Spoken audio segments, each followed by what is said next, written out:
What's up mga idol? Kumusta ka mo? Nakita yan na sa kabukiran mga idol. Kay maramang kita matanggap sa trabaho nga ito na applyan.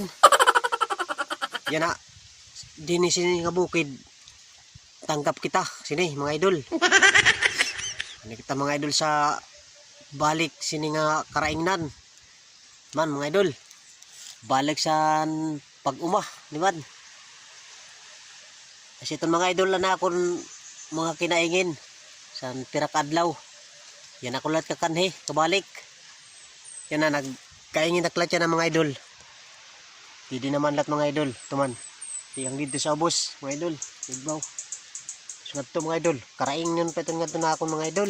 Pati ipakat sa igbaw. Ito.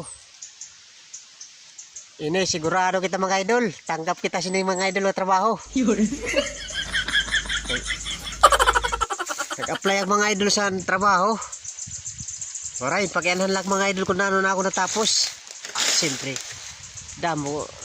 Sumat ko man lang mga idol na ako natapos mga idol. Ambot na mga idol, kayo waray pa ba nagtatawagi? Kung matanggap ako sa ito na akong trabaho. Pintrusty pak mga idol itatawagan sa trabaho. Umalaka na yung mga idol, kaingin.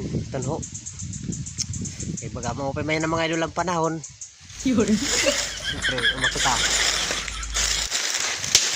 Umangod. Kasi yung pinaka maupay nga trabaho sa ato na paraguma. Mga idol tak-agi sa ito. Pangat mga idolan.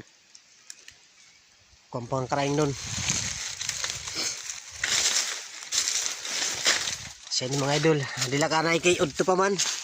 Sirong naghimak mga idol sin kalawid. Kuro kalawid.